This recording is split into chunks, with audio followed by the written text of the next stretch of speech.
بسم اللہ الرحمن الرحیم۔ دوستو، آج آپ کے ساتھ شیئر کیا جائے گا سورۃ فاتحہ کا مختصر تعارف۔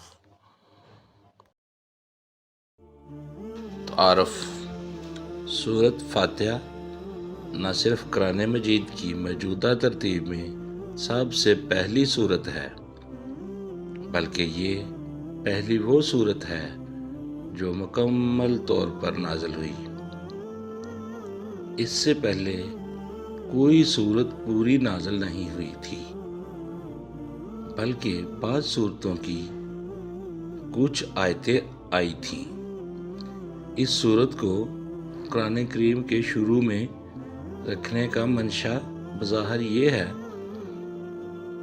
کہ جو شخص قرآن کریم سے ہدایت حاصل کرنا چاہتا ہو، اسے سب سے پہلے اپنے خالق و مالک کی صفات کا اعتراف کرتے ہوئے اس کا شکر ادا کرنا چاہیے اور ایک حق کے طلبگار کی طرح اس سے ہدایت مانگنی چاہیے۔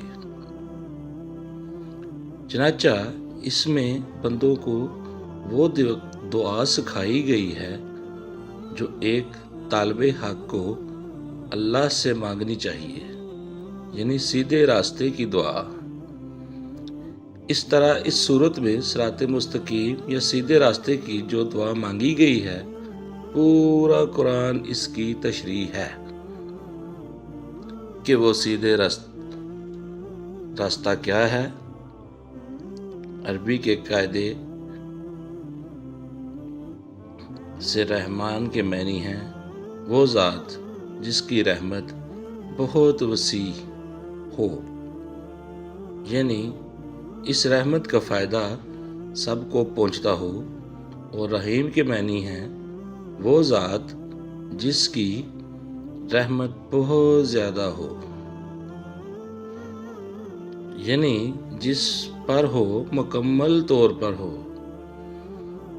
اللہ تعالیٰ کی رحمت دنیا میں سب کو پہنچتی ہے، جس سے کافر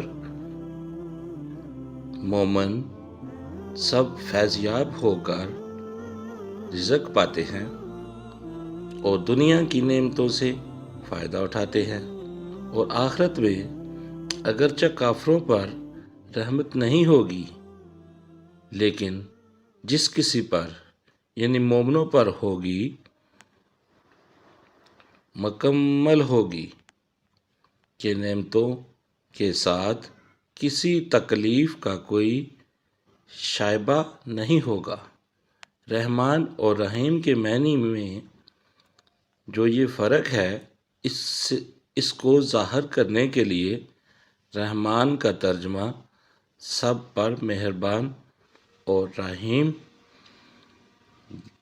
کا ترجمہ مہربان کیا گیا ہے۔